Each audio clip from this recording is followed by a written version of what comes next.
Welcome to Crossroads. Talk is spreading yet again. President Donald Trump could run for a third term in office. Will this happen? Well, maybe. I'll be going to whether this is actually possible today. And also, meanwhile, a new report shows that many ways that corporate America has been blacklisting conservatives. They've actually been doing it. And also on another topic, America could soon head back to the moon. And this time, well, we might just stay there. We talk about these topics a lot more today. So hit the like button, leave a comment. Let's get started. Now, first off, talk is yet again spreading. Donald Trump could run for a third term in office. Now, many would note that's kind of hard because of the 22nd Amendment of the Constitution, which is actually kind of new, but limits a president to being elected to 2 terms. But some are suggesting that Trump may have ways around it, let's say. Steve Bannon, former White House advisor, is saying that Trump could have a third term as president, in fact, saying that he's going to do it. And he was talking about this on The Economist. Watch this. Well, he's going to get a third term. So Trump 28, Trump is going to be president in 28. And people just ought to get accommodated with that. So what about the 22nd Amendment? There's many different alternatives. At the appropriate time, we'll lay out what the plan is. But there's a plan, and President Trump will be the president in 28. We had longer odds in 16 and longer odds in 24 than we got in 28. And President Trump will be the president of the United States, and the country needs him to be president of the United States. So it sounds like they have a plan, but when questioned by The Economist about whether or not a third term in office for Trump would be undermining the spirit of the 22nd Amendment, here's how Bannon responded. Watch.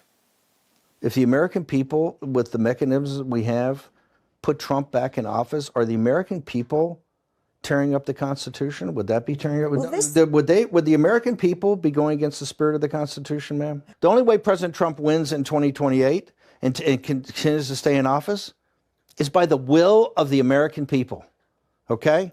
And the will of the American people is what the Constitution embodies. And so I think we're going to be in good hands there. We need to finish what we started.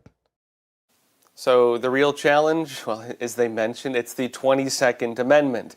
And basically, here's what it says. Section 1, no person shall be elected to the office of the president more than twice, and no person who has held the office of president or acted as president for more than 2 years of a term of which some other person was elected president shall be elected to the office of the president more than once. Now, look, that wasn't always the case. Franklin D. Roosevelt, he won 4 elections. That was around the time of World War II. He was a war president. But the amendment limiting the president to 2 terms, that came under FDR as well. And the amendment was passed in Congress in 1947, ratified 1951. So he decided other people should not be able to do what I did. So can Trump get around this? Well, I have actually heard some discussions over the years on how this could possibly happen. And there were, in fact, discussions about basically wondering, could Trump get a third term in office? And here's how it worked. Many were suggesting that Trump's first term in office, the entire 4 years, was delegitimized. That the whole Russia hoax, the whole Trump-Russia collusion scandal, that this had the effect of undermining his administration through a conspiracy within the government itself, and he dealt with constant roadblocks, investigations, even attempts to remove him from office, which could constitute attempts to overthrow the President of the United States. And they're suggesting that if they can prove it was a conspiracy to undermine his presidency, people working together to do it, and that it was a plot from within and done with coordinated effort, in other words, that they could actually bring this back out and use this to basically nullify effectively the first term. Because it was kind of nullified anyway when Biden came in. It was nullified in terms of what he could do because he was hamstrung the whole time. Could they do this? That's a big question, right? Well, another big question was this. Contempt of Congress is a crime. People in the Trump administration actually went to jail for it. Contempt of justice is a crime. So, contempt is a crime when against 2 of the 3 branches of government, the legislative branch and the judicial branch. But what about the 3rd branch, the executive branch, the president? It hasn't really been done before. But there were discussions on this. It could be an interesting legal argument about any legal precedents. Basically, could Trump use this in this way? it's never been done before, but the fact it's never been done before could mean that new legal precedents could be established.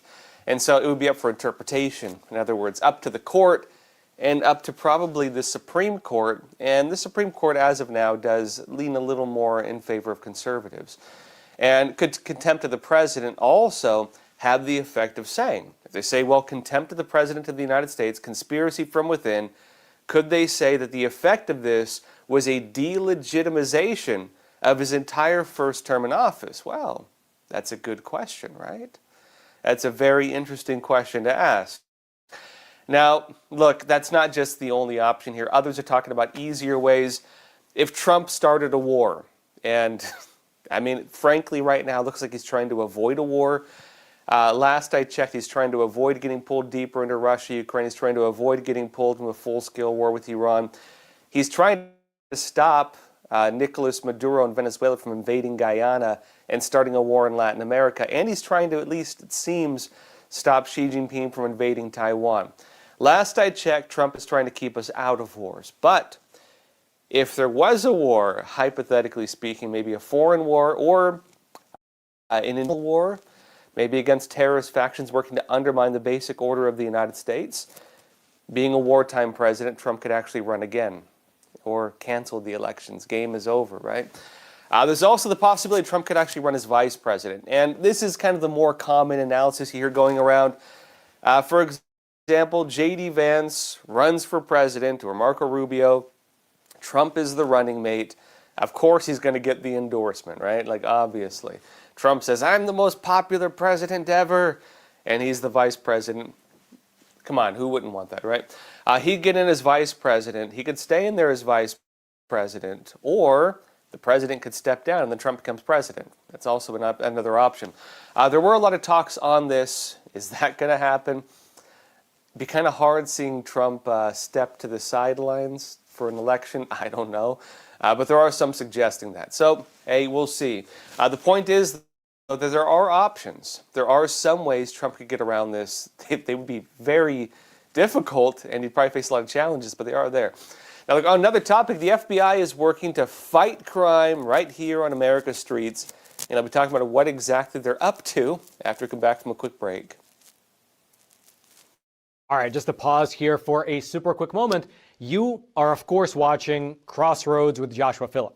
I'm just here to share a message about American Hartford Gold, my own personal gold and silver bullion dealer. Now, obviously, the recent tariffs have made the markets super turbulent and volatile. With every new piece of tariff news, the markets seem to either crash up or crash down. And of course, it's worth mentioning that these conditions don't only affect Wall Street. They affect all of us through our investments and our retirement accounts. That's why I'd like to introduce you to a company that I trust and I myself use to secure my own savings, American Hartford Gold.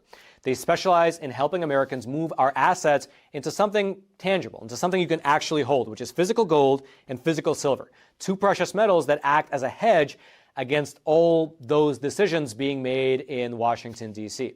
They have an A+ rating with the Better Business Bureau. They have thousands of 5-star reviews, and they make the whole buying process super simple. Your metals can be shipped directly to your door, or you can transfer your current retirement account to a tax-advantaged gold IRA.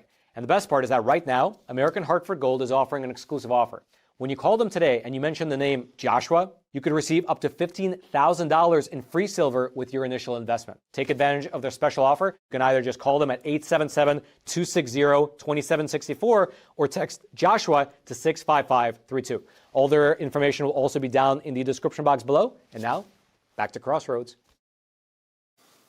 Welcome back.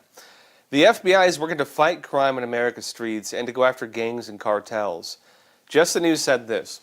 FBI Director Kash Patel has been building fresh alliances with local police for months, and that effort is now paying big dividends. It's working out, in other words. As a sweeping crime crackdown disabled illegal enterprises in cities nationwide that have everything from the mafia to drug cartels. FBI Deputy Director Dan Bongino gave a weekend update, it says, that added new details on the national crackdown, including an Operation Friday, codenamed Chalk Line, that used 14 SWAT teams to penetrate street gangs that have been terrorizing Milwaukee and Racine in southeastern Wisconsin. It notes that officials said the raids around Milwaukee were the product of years-long investigations that tied the gangs to global trafficking cartels. So a global operation. Now, normally if the FBI gets involved in something, it means it's a national crime. Anything outside the jurisdiction of the United States is a little more difficult, but they tend to handle things that have international elements operating from within the country. If it's just like a local gang or something like that, they're probably not going to get involved. You're more likely to have the local police or sheriffs or something get involved. FBI now working against the gangs means they're working against trans-state networks. They're working across the borders of different states, different jurisdictions that police can't really go between. And this, of course, means that it's interesting because when you go after a gang in one place, what do you find? They communicate with gangs in other places. They communicate with gangs outside the United States. And so going after a gang in one area is not just going after a gang in one area. It's going after the network that interconnects it. And so every one of them is like a bomb going off that implicates others as it explodes. Meaning, as they go after these gangs and mafias and cartels, you're probably going to see the rate of arrests increase. Now, look, also in other news, we have the new the Bill of Rights guarding us against the threats of government tyranny. Right? We have the First Amendment protecting our free speech, the Fourth Amendment protecting us, the Second Amendment guarding us. But of course, there are other things that are implicating us right now, going after us, and that is the fact that unfortunately, the Bill of Rights does not apply to the massive corporations that have come to dominate various parts of our lives. It doesn't protect us from big tech.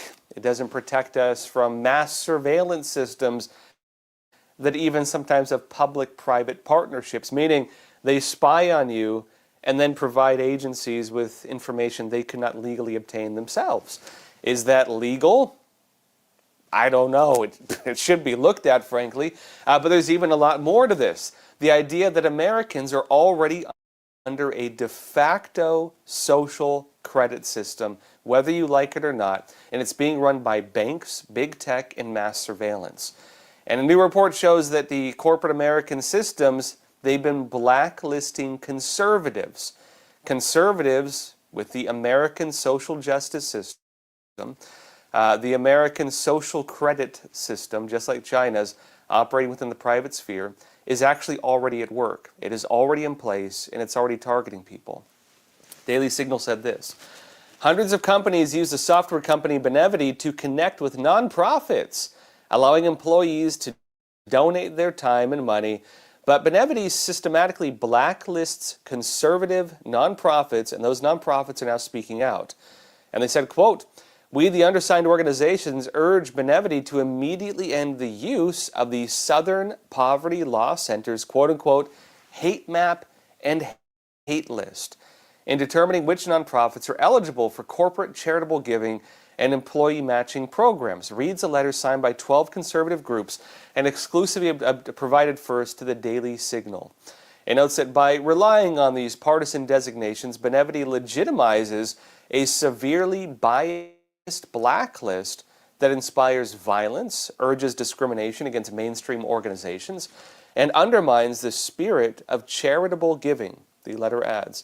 It notes that Benevity provides a platform for corporations to manage philanthropic efforts, such as providing a way for employees to donate to nonprofits before taxes, matching employee contributions, facilitating employee volunteering, and making corporate grants to nonprofits. And according to the website, Benevity connects nearly 1,000 enterprise companies to a network of 513,000 nonprofits after vetting 2.2 million of them. It says it has managed $16 billion in grants and 99 million employee volunteer hours. In 2023, more than 2.3 million people donated through the Benevity platform, representing $3.2 billion, denied to many conservatives. Now, what's actually going on with this? It is true that there's a large system in place that basically functions just like the Chinese Communist Party's social credit system. In China, whether you get the benefits of society or are denied the benefits of society is determined by a big tech platform run by the Chinese Communist Party. So if you believe in a banned religion, you're a house Christian, a Falun Gong practitioner, if you're a Tibetan Buddhist, for example, you're going to be blacklisted. You're going to be on the naughty list. And if you're on the naughty list, what does it mean? Surrender your faith, give up your religion, or you're going to lose access to basic services. You might lose access to banking. You might lose access to your freedom of speech on the internet. You might lose access to business opportunities. You might lose access to, financial opportunities or online services. Compare that to here in the United States. We don't have a government-run system on this, but we do have different systems under the banner of social justice. And this has worked to basically label Christians as radicals. It has worked to label conservatives if you have conservative values, if you disagree with the race politics or gender politics or other things, and you represent that within an organization. You want to start a business, you're a content creator, you speak publicly. Just like in China, you can lose access to banking, you can lose access to monetary opportunities, donations, online advertising, other things. Conservatives are being debanked, losing their bank accounts because banks, private enterprises canceling them because of their free speech. You also risk being labeled and attacked, and you risk losing basic freedoms because of this. And so, by extension, what Americans are being subjected to, it's not to the extent of China, but through the private sphere, through private corporations and the monopolies they've been allowed to establish. You risk the same things. You risk losing your access to the same basic services that you need to function within the society. Now, you're not going to be probably pushed out so much that you're homeless on the street like you would in China. You're not going to be thrown in the gulag and tortured, at least hopefully. But you will lose access to your business. And a lot of people do go out of business because of this. A lot of people are losing their finances because of this. And just like in China, this serves a purpose. It's to make you too afraid to speak out. It's to say, if you say something they don't want you saying, you're going to lose your freedoms, you're going to lose your opportunities, you're going to lose your wealth. So stay in your lane. Don't talk about what you shouldn't talk about. These are the standards. Yes, the law does not say this, but the monopoly says it. And when the monopoly says it, you need to stay within the boundaries or the monopoly will cancel you. And that has been happening in the United States. Ad networks, large-scale donor networks, groups that interconnect with NGOs, labeling people, taking the labeling as the official designations. Southern Poverty Law Center was even training FBI and local police. They still do a lot of that, in fact. And if their labeling then impacts your freedoms, your finances, the level of surveillance you're under, if you're labeled as an extremist, all of that works as a form of social control. A form of social control establishing an unconstitutional system that goes against the free speech, free expression, and freedom of movement and business opportunities that is supposed to define what we are as a country. That is all being undermined by this system. Like on a brighter topic, you might all remember the small step for man, the small step for science, great step for man, or giant leap for mankind. America could soon be going back to the moon. Now, some say, did it ever really happen? I think so, but let's go into it, right? Because this time it's important. We might just stay there. We might not come back, and there's a reason for that.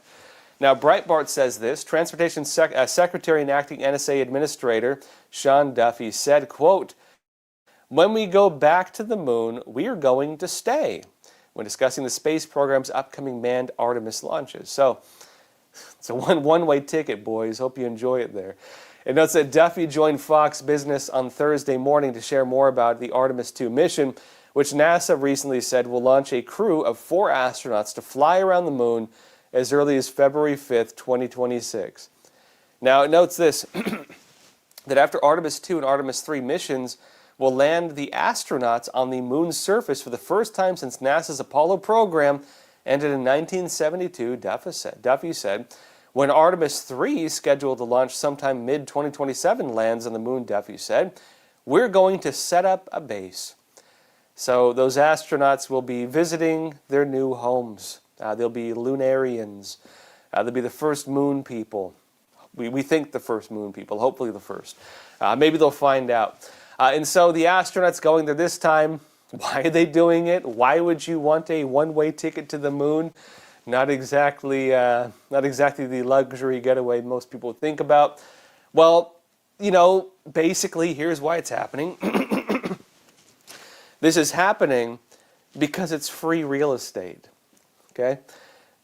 Literally, the moon is free real estate. And the problem with free real estate, it's first come, first serve. Whoever gets there first owns it. If you're there second, it's not yours. And so America wants to make sure that we get there first and we own it. We are literally going to start fighting over who owns the moon. This is actually what is going on now. Now, on that point as well, it also happens that the Chinese Communist Party very much wants to own the moon. All of it, in fact, including even possibly entire orbits leading to the moon. They call it the Earth-Moon system. And also key resources on the moon like water or helium-3 that would actually be needed for space travel beyond the moon.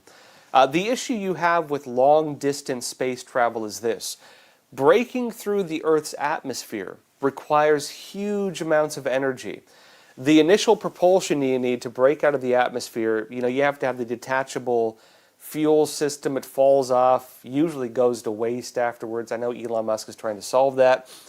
Burning a massive amount of fuel, you lose tons of it. I mean, it's why the spaceship itself is like this, but the fuel system is like this, right?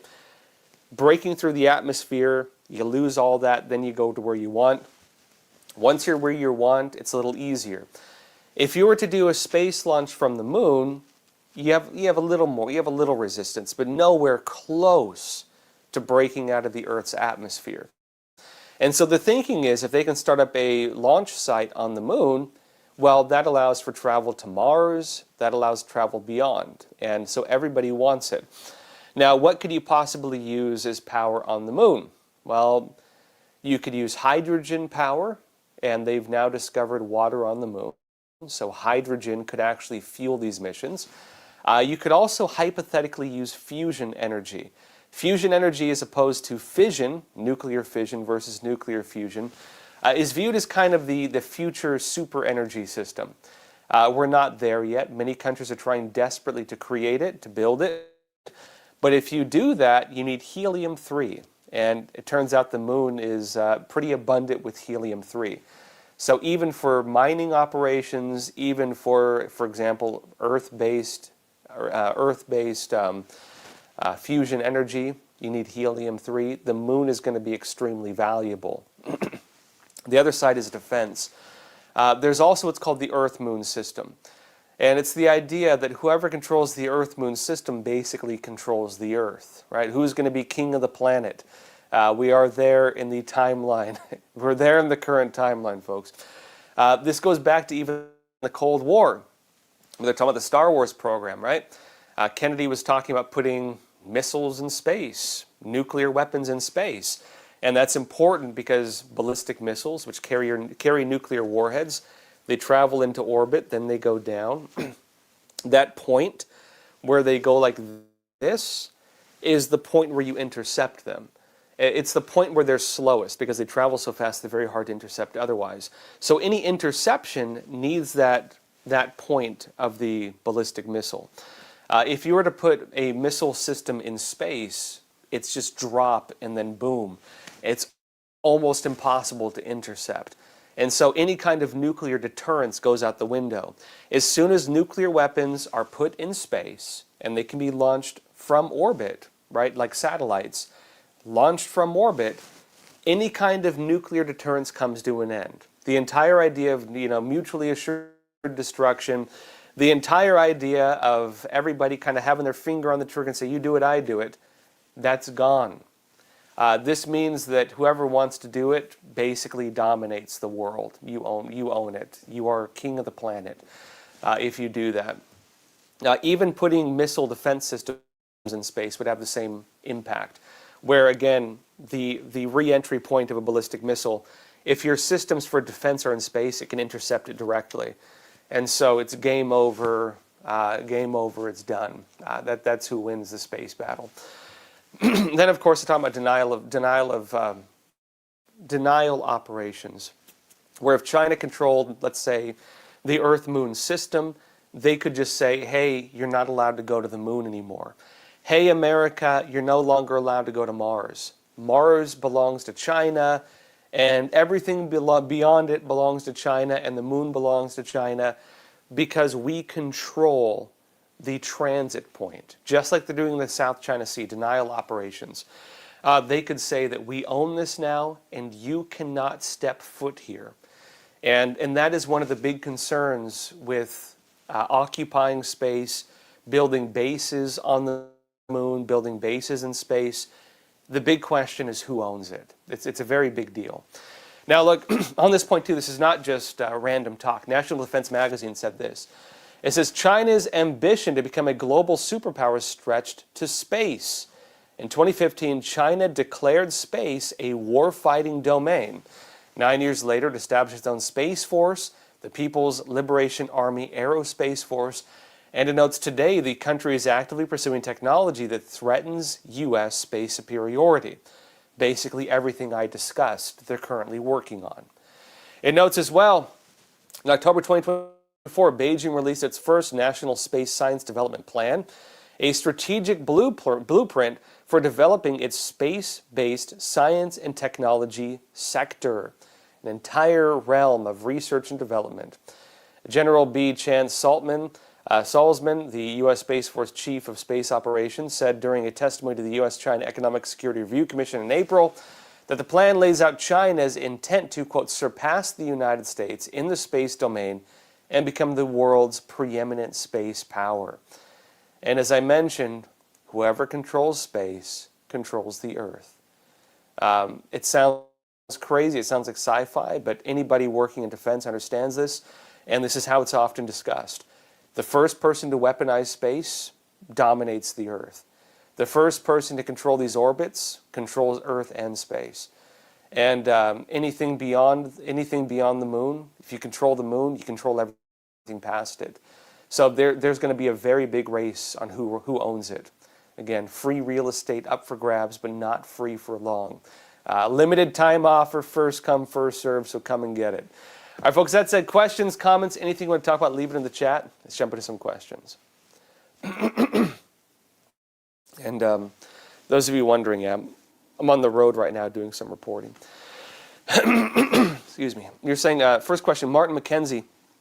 You're saying, if by some weird circumstance Trump were to run for president again, that would legitimize the no kings narrative on the left. It would. You know, I think you'd have people on, look, let's be honest. The left already says it. Who cares? Trump doesn't care already, and so his stance is kind of that. The reality is, we're already past the point where name-calling means anything. At least for conservatives. Conservatives have had a lot of name-calling. They've been called fascist. They've been called racist. Trump has been called Hitler. He's been called, I don't know, everything. And when you constantly call somebody the worst things you can possibly call them, every single day for literally a decade, it's been 10 years now, it stops meaning anything. And so we're at a point now where if you call a conservative a fascist, they don't care. It means nothing. If you call a conservative a racist, they don't care anymore. If you call Trump Hitler, he might kick you out of the room these days, but he doesn't care. You know, when they make the baby Vance memes where he has like the fat face and the curly hair, Vance thinks it's funny. He actually posts it himself because he thinks it's funny. We're at a point now where it no longer means anything. Now, this is only on one side. And this is a problem also of when you overuse a label. When you overuse a label, the label stops meaning anything. When you use a label too much, it loses its purpose. And so, unfortunately, this has had the effect where legitimate racists, you know, kind of, it doesn't mean anything anymore. Real Nazis, it doesn't mean anything anymore. You know, people calling each other now like anti-Semitics and stuff like that, it no longer has an impact. People don't care because they overused it. Now, in terms of the no kings thing, yeah, I mean, staying in office forever is kind of like a king, right? That is kind of an accurate use of the term. I don't think Trump would care. But I do think the counter argument would be, well, look, the American people still voted for it, and so you're not a king if you got voted in. And you do have presidents in some countries, even according to the original Constitution, that didn't really limit it technically, that did allow that. So you have democracies where you have a guy who's been in office for like 20 years, right? So they'll probably argue it like that. My point is, I don't think people will care enough. But I do think it'll be contentious. It'll be very contentious. California guy, you're saying, just started reading the book Permanent Record by Snowden last night. Yeah, Edward Snowden, he was the guy who leaked the stuff to WikiLeaks and stuff. You're saying we don't have privacy, or sorry, yeah, that's right, he leaked the stuff to WikiLeaks. You're saying we don't have privacy anymore with the cloud. That is correct. So the cloud, of course, is the idea that we store our data on the internet. And, we also have what's called the Internet of All Things. Your phone is connected to the internet. Your computer is constantly connected to the internet. Your refrigerator is connected to the internet. Your bed, for some reason I will never understand, might be connected to the internet. Your house is connected to your internet. If you say a naughty word, your house might lock you out of basic services. And so this has already been happening, okay? Look, did anybody see the stories recently where Amazon Web Services went down and people couldn't use their beds? I'm serious. So people were buying Amazon smart beds, and like your bed, people are like, what are you folks doing? Your beds are uploading like 16 gigabytes of data a night. Like, that's a lot of data. And the argument is like, oh, they're probably just selling your data to like data brokers, like they're selling your health data, right? Why would you want that? Now, look, to be fair, I know why some people want it. Some people have, sleep apnea with it to wear the masks, and so having a system to monitor your breathing, your heart rate, there are medical reasons for it. That's why you have medical beds, for example. But with these Amazon beds, when Amazon Web Services went off, you have to pay a monthly service fee to use your bed, okay? You had to pay a monthly fee to use your bed. And when the service went down, the system thought that people had failed to pay their monthly subscription for their bed, and the beds folded up and you couldn't sleep on your bed. Like, what a world to live in.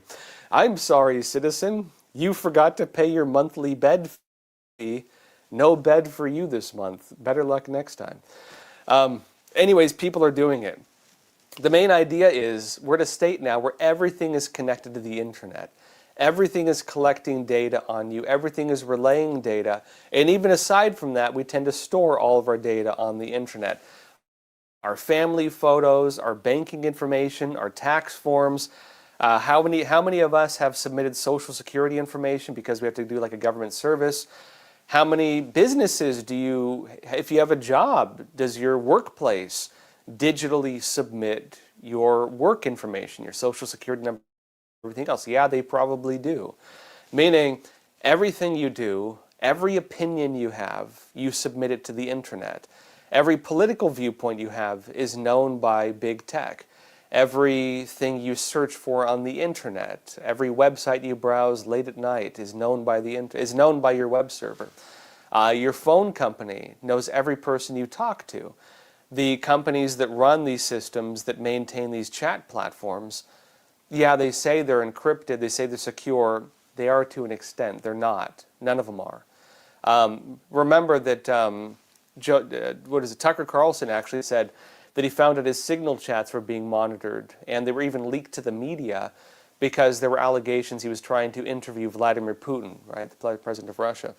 And so even an encrypted chat platform was being surveilled. Nothing is secure on the internet. Nothing.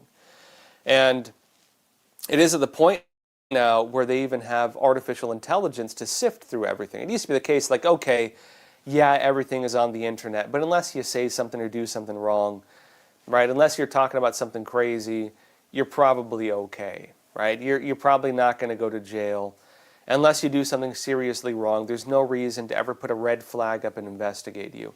Because of AI, that's no longer the case. AI has made it so that everything is constantly being surveilled and investigated. Everything. So every word you say something wrong, it's flagged.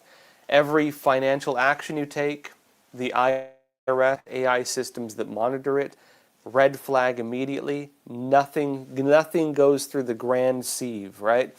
Every single thing, every single word, every single post is being monitored by the social platforms.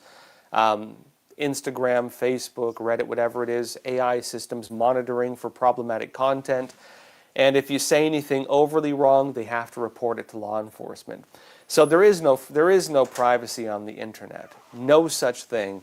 And we're dealing now with a very overabundant interpretation of the law, coupled with a non-legal social justice system that will cancel you, debank you, demonetize you, target you if you step outside the boundaries established not by constitutional rights and free speech, but instead by a social justice corporatist system that is a monopoly over these things. And the bigger concern is this mass system of data is interwoven. It's interwoven. So the NGO works with big tech. The big tech platform works with the donors. The donors work with the ad platforms. The ad platforms work with ad companies. The ad companies work with our government and even foreign governments. And so because of the globalist nature of the internet, you even have foreign government interference influencing all of this. You're being held by non-American law. Look at the United Kingdom right now, even taking actions to censor Americans. International law, globalist law, international systems of social credit, international systems of cancel culture, of social justice, corporatist systems representing, again, political beliefs, DEI, ESG, environmental ideologies, gender ideologies. All of us, to an extent, are governed by these things, even though they're not constitutional. Because, again, of the nature of the cloud, as we can call it. JNS2 1970 are saying, Orwell once stated, political language is designed to make lies sound truthful and murder respectable and give the appearance of solidarity. How true is that? I was joking with a friend recently because there was a meme going around, and it's a guy and he's knocking at people's doors and he's like, hey, would you like to buy a no soliciting sign? And then people like me no longer bother you. And he basically went to people's doors, bothered them, knocked on their door, bothered them, and say, do you want to buy a no soliciting sign for $4 or $5? And hey, I'll throw in a no trespassing sign, $5. And the guy was selling no trespassing signs and no soliciting signs because the people buying them wanted to make sure that he was no longer on their property. And I was laughing. I was like, that's like political strategy. Create the problem and then say you're the solution to it, right? First you manufacture the problem, then you say you have the solution. You're the problem in the first place, right? Of course you can deal with it. It's how the mafia works also. Mafias will go in, they'll cause problems, cause crime, they'll cause real estate prices to go down. They'll buy up real estate or steal it. They often steal it by stealing from elderly people and stuff.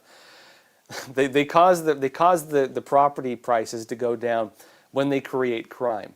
And then, well, they were the cause of the crime. They solved the crime. And so when they take their foot off the pedal, obviously the car slows down. They were the ones causing it. The city cleans up, and sometimes they'll work with like a corrupt official, like a local governor or something like that, or mayor. They'll work with a corrupt local official and say, hey, buddy, let's solve this crime issue you have. Buy some real estate. Nothing illegal, but you'll work with us. What we're going to do, we're going to cause a bunch of crime, buy a bunch of real estate when it's down, and we're going to make the value go up because we're going to stop causing crime. So they do this. Or they, steal the properties, which is, again, a big thing they do. And they might tell, hey, local police officer or, DA or something like that. We're going to start stealing properties. Don't prosecute our guys. Don't prosecute our guys. Don't investigate our guys. Don't go after our guys. And everybody's in on it, right? You have politicians in on it, local ones. You'll have police, judges sometimes, prosecutors in on it, and the mafia. And that's how they do it, right? But it's the same basic political principle. Same principle, right? Yeah, where's my tea? I didn't get tea this morning, folks. So you have to hear me clear my throat. I got laid a little too early. I'm in a different time zone. And so I didn't have time to get everything. But yeah, anyways, there are some political groups that work on the same thing. You manufacture the crisis, then you use the crisis, right? You create a problem, then you say you're the solution to the problem. You make people racist, then you say you want to fight racism. You cause poverty, then you say you want to solve the poverty issue. Yeah, I made you all poor, but guess what? I'm here to give you welfare. Hey, I know you all depend on me for your welfare check every month. Vote for me again, I'll give you more welfare. Hey, I know I destroyed your business by sending it to China. Good news, vote for me, and I'll give you more food stamps. So, the money I get from my shareholdings with the company I sold to China, you'll make some money. How do you like that? Vote for me. They make money on both ends. And then you wonder why, they get paid like $100,000 a year and they're like worth like $40 million, right? It's the same principle. It's the same way the mafia works. It's the same way organized crime works. But there are some people who play the same game in politics. So Orwell was right yet again.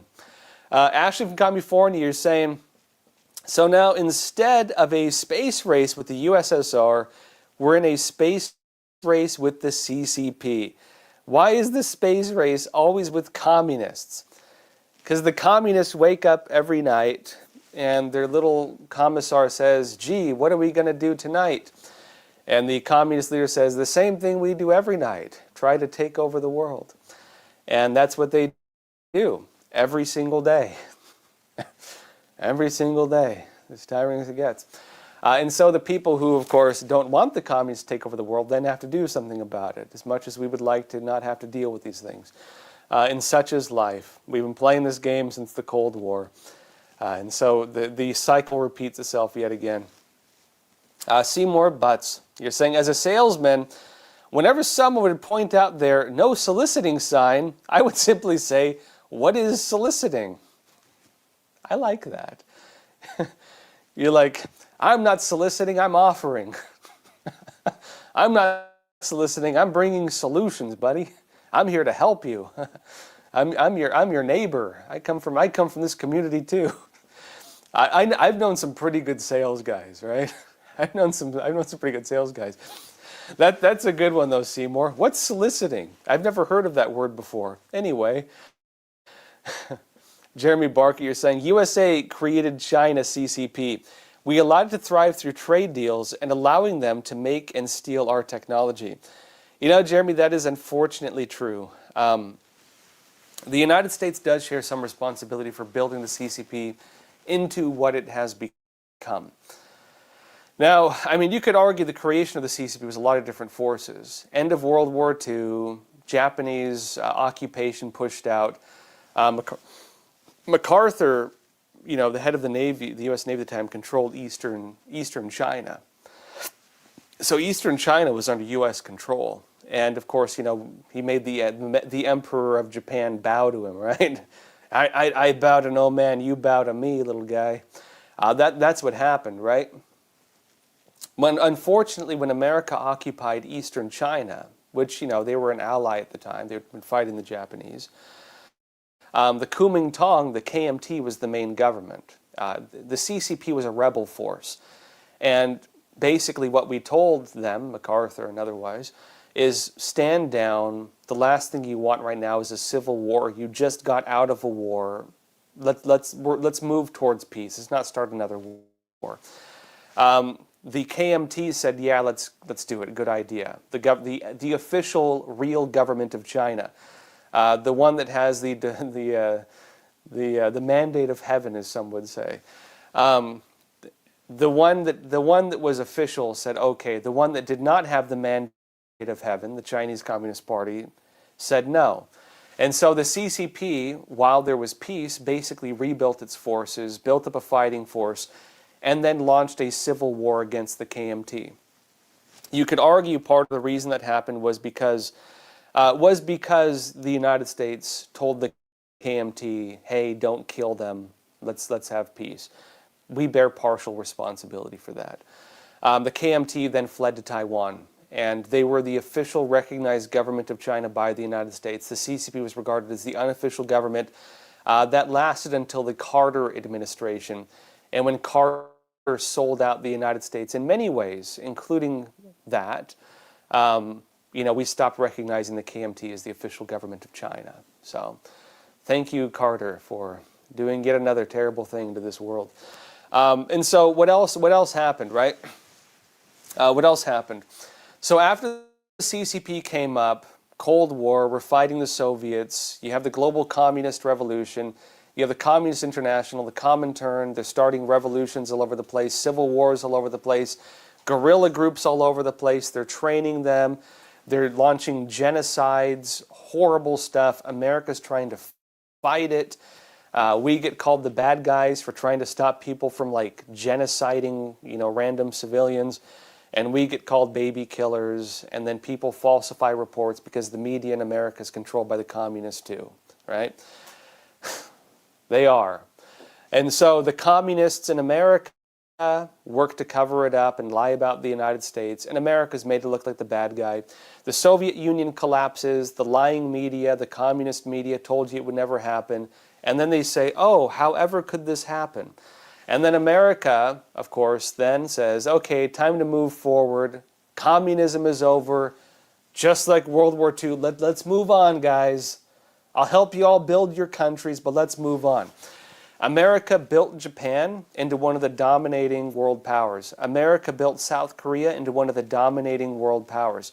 America built Taiwan into one of the dominating world powers. America built Germany, East Germany, into one of the dominating world powers. We gave trade deals to countries to build them into also very good countries. Most of Western Europe was in shambles. America helped rebuild them, and we let them make very bad trade deals with us at our cost so that their lives would be better. We did that for them. It was very nice of America. We did the same thing for Canada. It was very nice of America. But unfortunately, we did the same thing to China. And what did they do? Well, we moved factories there, we moved businesses there. We did it with the hope that, hey, more business, more free market, less communism. It turned out the CCP said, no, we have a new model, state socialism, and we will create communism by puppeteering the corporations. And so the CCP used that arm and took it and then controlled it. And the CCP de facto basically began influencing corporate America. Many businesses now lobby our government on behalf of the Chinese Communist Party. Many news outlets censor and spread propaganda on behalf of the Chinese Communist Party. I'm looking at you, New York Times. Many, again, news organizations refuse to cover a lot of news because they'll get pushed out of China and they don't want to deal with the pressure. Bloomberg stated this publicly. Many other news outlets stated this publicly. And so the CCP, through this engagement, has come to control corporate America to various extents. Not completely, but to very large extents. And has now used that monopoly to steal, copy, replicate, and now fight us. And now we're dealing with the Frankenstein monster dealing with the horrors it's creating because we created a monster. And that monster now is in its death throes, and we have to decide whether we want to shock it back to life again. Trump's trade deal is currently happening with Xi Jinping. That is us deciding, hey, should we revive the monster again? Do we want to hit it with lightning again, jumpstart that old heart, or do we let the thing die? What do you want to do? We'll find out. That said, folks, thank you so much for being here. As you can see, I'm on the road. I'm not a desktop journalist. I'm doing some on-the-ground reporting. You'll find out very soon when I'm working. I'm working on something really good. There's going to be no show tomorrow because I flew here last night. I have to fly somewhere else today and then film somewhere else tomorrow, then fly back.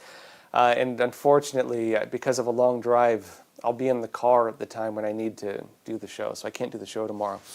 So unfortunately, we won't have an episode tomorrow. In the meantime, what do you think? Did we create Frankenstein's monster? Did the CCP mislead us? Are we being willfully misled at this point because they kind of state publicly that they want to destroy us? Like, what's your evidence that they want to destroy you? Well, they said it. Oh, they're doing it. Oh, well, should we keep doing business with them? Let me know in the chat. That said, folks, thank you so much for being here. In the meantime, please do not forget to like and subscribe. I'll see you again on Monday. And as always, please take care of yourselves, stay informed, and stay free. Thank you.